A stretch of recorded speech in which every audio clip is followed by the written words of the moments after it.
Welcome to episode 7 of Will I Ever Learn Chinese? I'm Jeanette Sekel, and in this episode I'm going to talk about different approaches to learning styles, finding learning styles that work for you. I'm also going to look into different theories of second language acquisition, including one that is very popular, namely comprehensible input.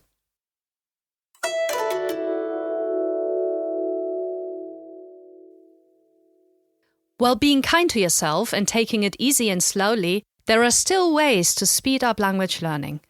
And it's all about finding your drive, about using different techniques and combining different methods to curate your own personal language learning journey. This journey does not need to be fixed, but can vary a lot from day to day.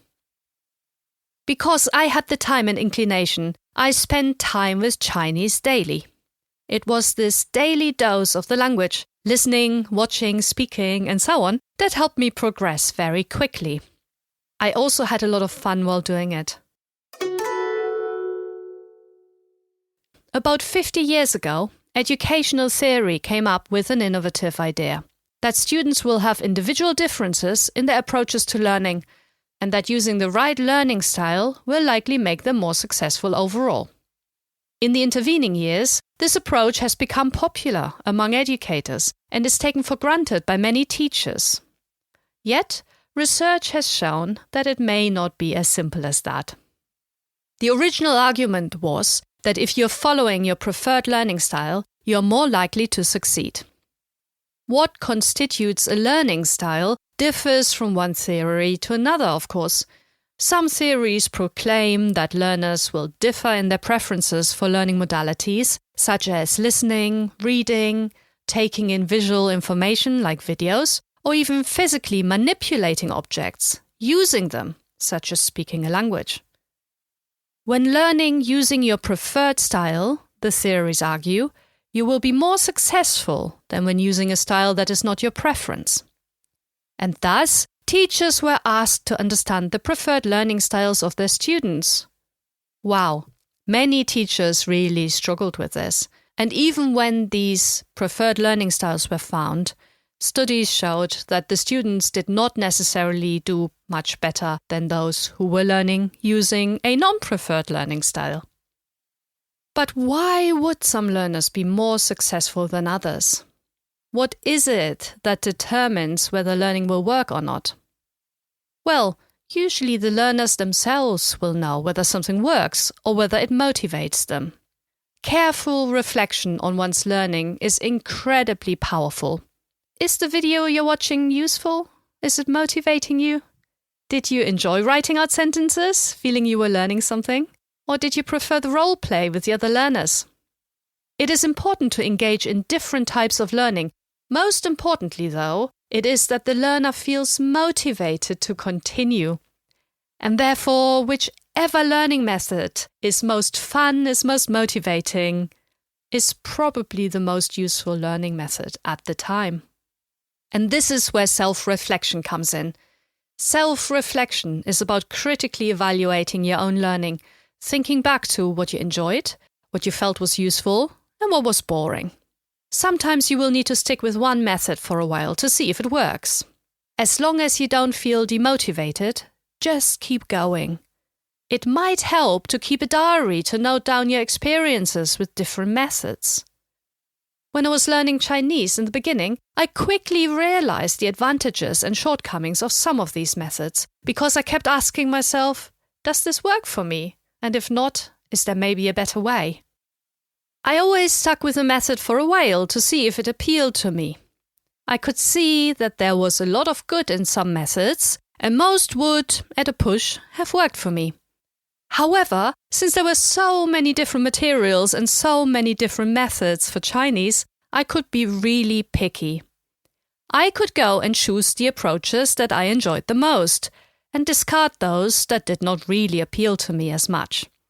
Or at least put the latter on a sort of slow burner to roll out later if needed. What motivated me as a beginner of Chinese was to use my gamified learning app without any outside pressure, setting my own pace. I loved seeing myself progress through the chapters. And I reflected on my language learning to date. What had motivated and demotivated me in the past? I was trying to curate a learning style for myself that would keep me going, avoiding the pitfalls of previous learning experiences. My second language learning experience started at school. Before starting 5th grade English and 7th grade French, I was highly motivated to learn these languages. I was eagerly looking in the school books my mom had just purchased in anticipation of the new school year. I read through the first few chapters, trying to imagine what the languages sounded like and how I would use them to communicate. English seemed to go pretty smoothly at first. Our teacher had quite an innovative idea, assigning us English names to use in class so that we could feel more immersed in the language. I randomly picked the name Anne out of the hat and proudly displayed it on my name tag. However, there was already a girl called Anne in my class, and the teacher progressed to calling her Anne, which really confused me since she continued to use the English names with the rest of the class. Once, she called out Anne, and I started to answer her question, but she had aimed her question at the other Anne. I was very shy at the time, so it took me a few weeks to gather up my courage and ask her why she did this. She was very defensive and got incredibly angry. After this, English classes became a bit of a minefield, trying not to anger my teacher and keeping my head down. Soon the name immersion approach stopped, but at this stage, English had become my least favorite subject.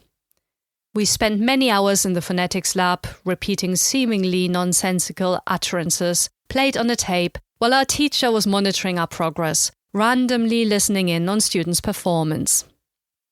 The rest of the time was spent with grammar exercises, usually gap-filling exercises that I did not really understand. 2 years later, I was keen to do better at French. I spent a few weeks before starting my 7th grade by reading my French book and learning a lot in the process. Yet again, though, a few weeks into the course, French had become unbearable. I had a rather strict teacher who would again set us grammar exercises in each session. And it took a few years when a different teacher came in and gave us texts to read about topics we were interested in that I started to get engaged in French. He taught us some slang, which at the time I thought was marvelous. Suddenly I wanted to spend more time learning French. But then teachers changed again and we went back to reading uninspiring literature and had to sit endless vocabulary tests. Despite preparing for those tests and often knowing many more words than some of my classmates, I tended to do very badly in them. Mainly because I could not always get my head around the placements of those little accents, taigu, grave and circumflex. Those little marks on top of the vowels. When a word was misspelled with the wrong accent, my teacher would count it as a 0. Of course, I understood the importance of being precise and correct in one's writing, but I did not understand why, at this stage of language learning, it was so important to write out all the accents correctly. Surely that would be something to build up, eventually, after learning what the words meant in the first place. Thus, school did not really motivate me when it came to language learning. The pedagogical style of phonetic labs and grammar exercises, as well as overly strict approaches to correctness, put me off. Most importantly, though, I could not really see the reason for why I was learning the language. Learning seemed to happen in a kind of vacuum that made no sense. But as I explored earlier, as soon as I could see a reason for learning a language, I was usually highly motivated and I would put in the extra effort.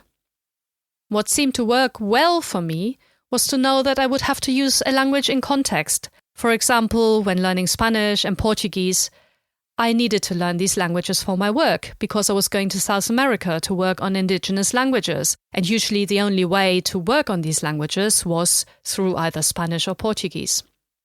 Yet I also learned a number of languages that I had no initial plans for, such as Swedish and Finnish, and since then many others. In these cases, it was the learning journey I really enjoyed, seeing my progress, and eventually being able to speak. And in all these cases, I was setting my own pace, and I did not have any pressure to perform in a certain way at a certain time. None of these learning experiences involved exams or tests, for example. I had my own agenda, and I was curating my own learning. Setting my own pace and learning for the sheer joy of learning were two important aspects. Let's look at some other examples of what motivated me, because the pace setting seemed to have an influence as well. When I was learning Arabic in my 30s, I went to an evening class, which I greatly enjoyed. The other students were equally motivated, and we all got on very well. After about 2 years of learning, though, the class had to be merged with another class because, well, numbers were no longer sustainable. Some people had moved away or dropped out. The other class were learners at a more proficient level. But since most of us were really motivated, our teacher assumed that we would all be doing okay at the higher level. So he continued with the level of the class above us. I was actually quite pleased with this proposal initially, because I wanted to progress quickly in my learning of Arabic. But a few classes in, I realized that I was completely lost. I really struggled to prepare for class, and there was so much I did not understand.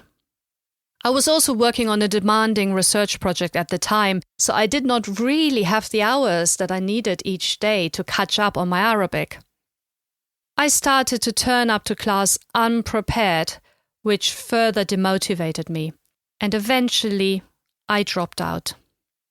The level had been too high, the pace too fast, and I could not achieve what I wanted to. I had lost my motivation. The question of level is furthermore important because I've also experienced it the other way around. In this case, my motivation was not lost as such, but I felt less ambitious. Learning Swedish by myself as a teenager, I eventually found out that there were Swedish evening classes in my town. This was marvelous news, because I was finally able to learn the pronunciation from our native Swedish teacher, and I could use my Swedish in a new setting, which I was highly enthusiastic about. At first, I had some catching up to do, as I knew a lot of grammar and vocabulary, but was not able to speak the language very well. But soon I was at a much higher level than my classmates. I moved to the most proficient learner group, but that in turn was eventually merged with the groups below as numbers dropped. So overall, the level became relatively low. While I continued on the course, I saw it more as a backup than an outright learning course. I kept progressing much more in my own time. In all the examples just given, outside forces such as classroom settings guided my learning. This included the pedagogical approaches and the level of instruction. While I liked the interaction with other learners and teachers, I often felt very restricted in my learning. But on the other hand, my experience with Yoruba shows that learning by yourself can obviously also have hurdles. It can be demotivating when something is difficult to understand and there is nobody to ask. However, today, in the digital age, there are so many opportunities to ask for help, with most languages actually. Chances are somebody out there on the vast internet will have learned the language or speak the language and can help. And as a member of various language learning groups on social media and specific apps, I often encounter people asking very specific questions and getting answers almost immediately. Also, in the digital age, a learner can easily link up with the speaker or teacher elsewhere in the world, removing the need to be in the same place to learn a language. We can now communicate across continents without great difficulty.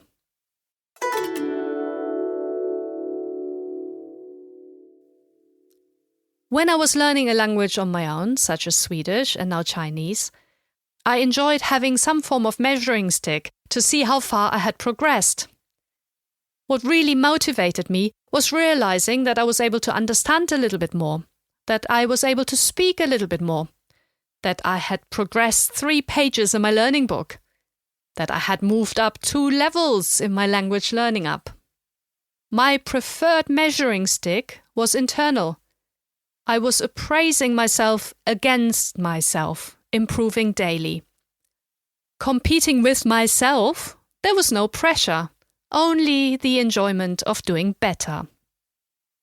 Realizing that this was what kept me motivated, I knew how to approach learning Chinese from now on. I celebrated the small victories while being kind to myself when reflecting on things that did not go so well. For example, when I made a mistake, I would use that as an encouragement to improve, without judgment. I would acknowledge the issue and work out a way to avoid similar errors in future. I also realized that there was another aspect of language learning I found greatly motivating, namely participating in the language, doing things I was already enjoying. When I studied Finnish as part of my undergraduate degree, I spent 2 summers in Finland at subsidized summer schools. At one of these, students were asked to produce a poster in Finnish on a topic they were interested in. Having watched the endless beauty of roadside wildflowers during our many coach rides along deserted Finnish roads, I decided to put together a poster on common Finnish wildflowers, listing their names and their typical habitats. I was interested in this topic already, and I was transferring my interest to a new setting and a new language. In order to put together this poster, I had to find the relevant references and read the books, which were all in Finnish. I spent a lot of time on this project, not just because I was learning Finnish, but also because I was enjoying learning about the wildflowers in this different setting, which was something that was already a hobby of mine. When learning Chinese, I realized that there were many interesting films and TV dramas, all at the tips of my fingers. Not normally watching much television, I soon realized that watching shows in the language I was learning provided a great way to relax at the end of the day. I would sit down, enjoy a show, and pick up some common words and phrases along the way. There was no pressure to understand any of it. Rather, I was letting the language wash over me, reading the English subtitles instead. This was not a pointless learning exercise. I was getting used to the sounds of the language. And also, I started to recognize some common expressions. I started listening to Chinese songs, and later I also learned the lyrics, which again opened up new vocabulary and a whole new way of remembering. I found videos that someone had put together explaining how some of these songs were played on the guitar. I watched the videos, trying to replicate playing the songs on my guitar while singing along. Again, I combined my new language with another hobby. In all of these cases, I was doing something other than just learning the language. I was doing something I was enjoying in the language.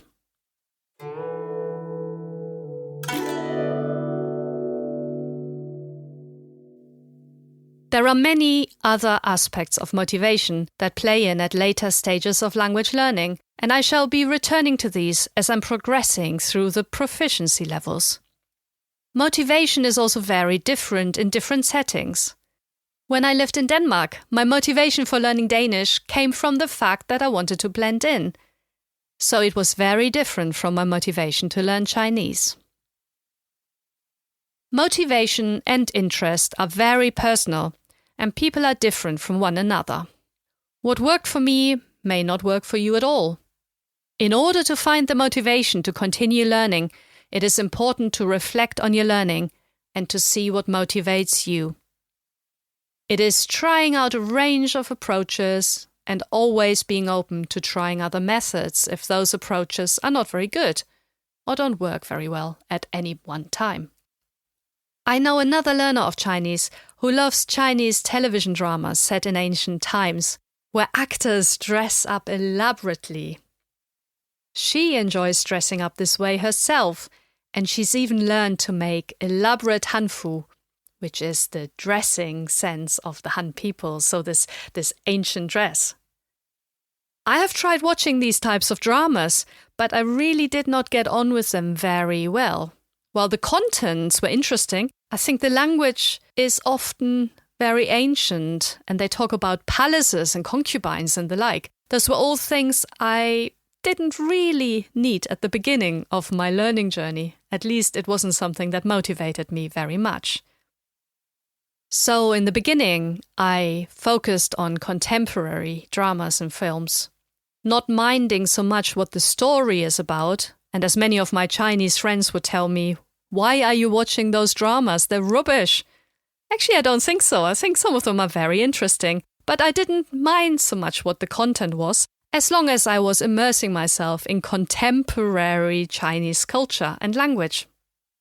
My fellow learner, on the other hand, does not like these contemporary series at all.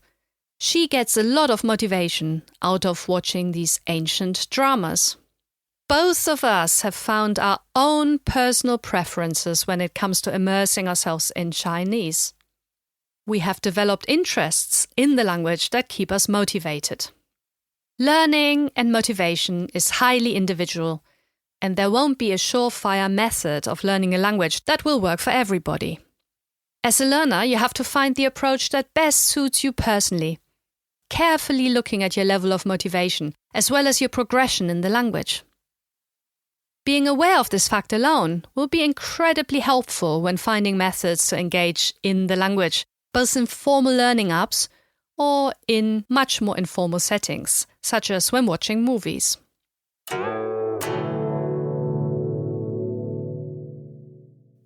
What do the experts say? Would linguists agree with these statements? There are many different approaches to language learning, and my method outlined above is subjective, again, coming from my own language learning journey. Yet, linguists agree that you have to learn a language in a range of different settings, and that motivation is incredibly important when it comes to the overall success in language learning. What happens in the language classroom today does not always reflect the newest research findings.